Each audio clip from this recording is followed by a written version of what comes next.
প্রিয় দর্শক শ্রোতা, আমাদের মাঝে অনেকে উপস্থিত হয়েছেন। আমাদের মাঝে আসছেন হাতেমা মেমোরিয়াল স্কুলের প্রধান শিক্ষক, আমাদের সকলের শ্রদ্ধাভাজন ব্যক্তিত্ব জনাব সাজ্জাদুল স্যার।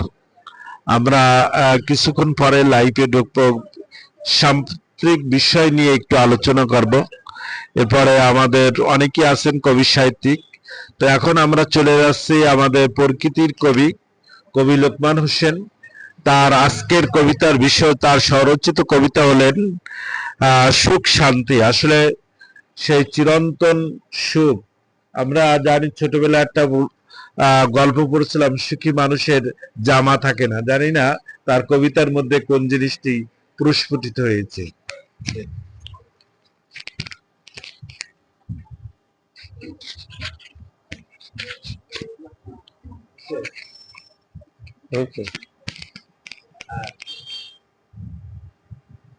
বিসমিল্লাহির রহমানির রহিম।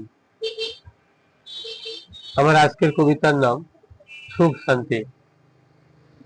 আমি সেগুলো পড়েছেন। বলতো দেখি এই পৃথিবী কেমন লাগে তোর, আধার কেটে আলো মেলে যখন আসে ভোর। আজান শুনে ঘুম ছাড়িয়ে খোদার প্রেমে অজু, কদম ফেলে মসজিদে যাক নামাজে হোস রিজু। শীতের হাওয়ার পরশে কাপড় লাগে গায়ে, সূর্যি মামা বলে ডেকে আয় রে কাছে আয়।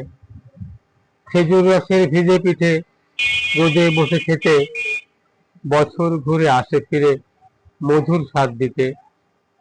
ফুলের শোভা ছড়িয়ে দেয় ফাগুন গাছে গাছে, গানের পাখি মধুর সুরে আনন্দে নাচে।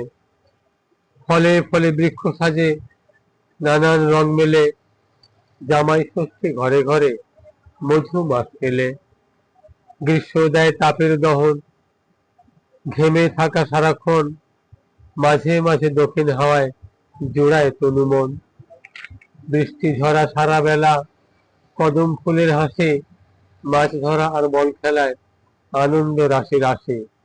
এই ধরনের কত মায়া জীব জগতের পরে, সৃষ্টিকুলের সেরা মানব স্বস্তি দেয় না তারে। এতই যদি মায়া তবে ধ্বংসলীলা কেন, যুদ্ধ করে টিকে থাকায় জীবন যেন তেন।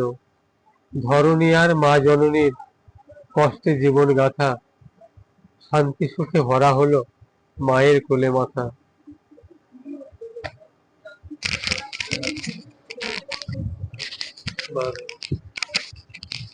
ধন্যবাদ। বসেন। লোকমান ভাইকে অত্যন্ত চমৎকার এবং সুন্দর একটি কবিতা আমরা শুনলাম, সুখ শান্তি। শেষ পর্যায়ে কবিতার শেষের দিকে আমরা জানি যে আসলে যুদ্ধ সমস্ত কিছুর জন্য মীমাংসার দিকে চলে যায়। আমরা দেখতেছি মারামারি হানাহানি কাটাকাটির মধ্যেও শান্তি খুঁজে পাচ্ছে মানুষ, আবার অশান্তির দাবানলে জ্বলছে সারা বিশ্ব। তাই আমরা সুখ শান্তির দিকে, স্রষ্টার আইন যতদিন পৃথিবীতে প্রতিষ্ঠিত না হবে না, ততদিন আমরা সুখ শান্তি এই আমরা পাবো না। ধন্যবাদ। ধূমকেতু সাংস্কৃতিক পক্ষ থেকে, সাংস্কৃতিক একাডেমির পক্ষ থেকে কবি লোকমান হোসেনকে।